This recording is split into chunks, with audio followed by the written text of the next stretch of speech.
Hi, my name is Carlos Machin, and welcome to my home.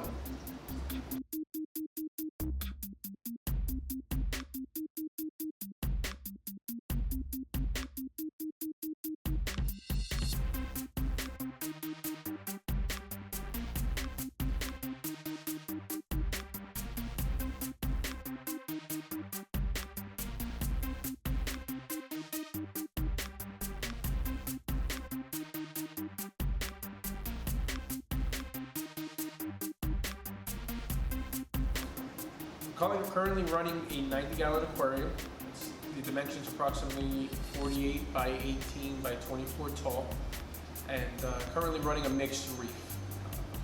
Have a variety of different corals ranging from SPS all the way down to mushrooms and LPS in between and so forth.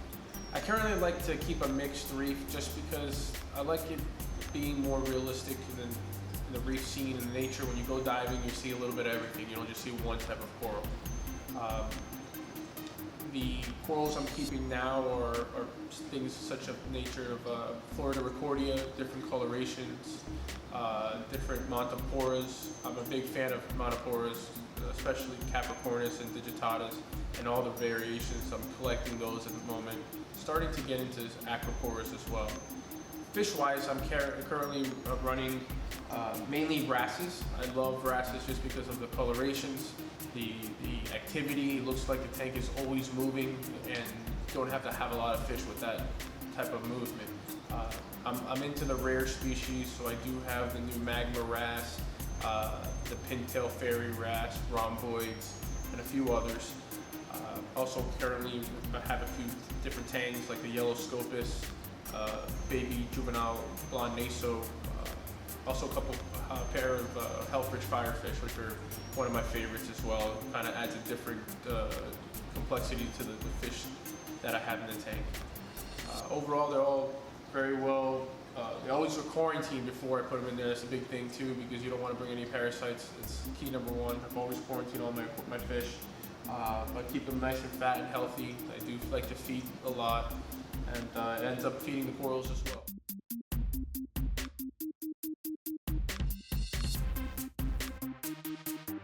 Generally, I like to keep my salinity right around 1.025 to 1.026, right in there. I found that just overall things are happier, whether it be the fish, the corals. It allows me to keep my calcium, my alkalinity, all that in check a lot easier at that level. Usually run about 420 in calcium. Alkalinity, I tend to keep it a little higher, about 10 to 11. Stability, I try to keep it as stable as possible. Phosphates, I try to keep them under 0.03 as low as I can. I don't like a lot of algae in the tank. I run mangroves to help me out with that. Nitrates I keep a little higher because I like fish, I like to feed them, I like to see them nice and fat, so they're usually about 10 to 15, sometimes they'll creep up to 20. But the corals are happy, and I found that that's the optimal median, and everything just likes to grow, so that's just been working for me, and that's usually where I keep them. I generally dose, so it helps continue to keep everything, and along with dosing alkalinity, calcium, and magnesium, I dose vinegar. That helps with the nitrates and the phosphates as well. But generally, I still, on top of that, like to do about 40-gallon water change. That was prior to my addition of my 60-gallon frag tank in the garage that's all linked up. So I'll probably start bumping it up to about 50-gallon range. But I like to do big water changes because I like it's more of an old school way of doing things and exporting a large amount of nutrients quicker and keeping on top of it instead of watering things down per se. It's what's been working for me, but I also, on top of that, I run a very large sump, large 7-inch filter socks, which I like to change out once a week. I have multiples as backup that I wash, rinse out with the hose, throw them in the wash, and get them all nice and clean. But generally, I'll flip them out and turn them around once a week so I can make sure I get all the fine particulate matter. I love having crystal clear water. Along with switching back and forth between GFO and carbon in my reactor. I just run one reactor, but I like to switch it every other time. Generally about 3 weeks I swap them out. That way I'm not pulling out too much and it's keeping things in balance. if I can give anybody tips of being in the hobby and the industry for 16 plus years, just stick to a routine. The biggest thing is routine. Once you get out of that routine, I've noticed things just go out of whack. So there's no tried and true 100% for sure thing to make things work. Everything works a little bit different. Every aquarium is different, and it's just stability. Trying to keep things as constant as you can, as for a long period of time as you can. So if you like doing water changes, do your water changes regularly. If you like to dose. But it's definitely something I've noticed that the more you keep up on it, same routine, things keep more stable. So currently for equipment, I run a fascia sump, ATO, and reactor. Right now I'm pushing the return water with just a Jerboa DC pump. I haven't upgraded yet to kind of toss on a few different pumps, so I'm still running on that. It's been working well, but I know it's got its time.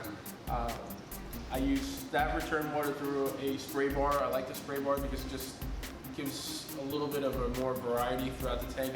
I can pinpoint a little bit more flow to certain SPS or something of that nature that I want to.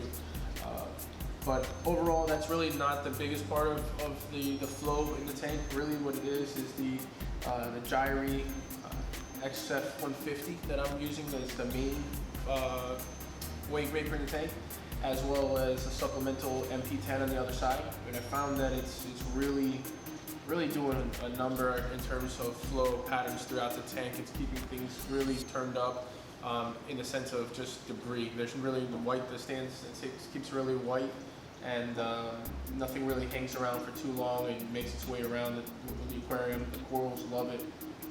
Besides that, we also have for lighting, I'm running SB Reef Lights LED boxes and one of their new S-Bar supplement lights.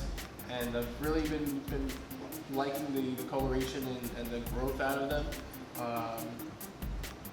The corals seem to love it. Colors coming out really well. They run very cool, obviously, and longevity, and the LEDs are the best.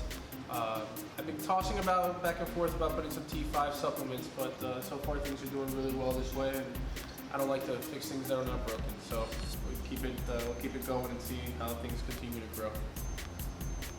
So once again, this is Carlos Machin from Boca Raton, Florida. I hope you enjoyed my aquarium, and hope to see you guys soon.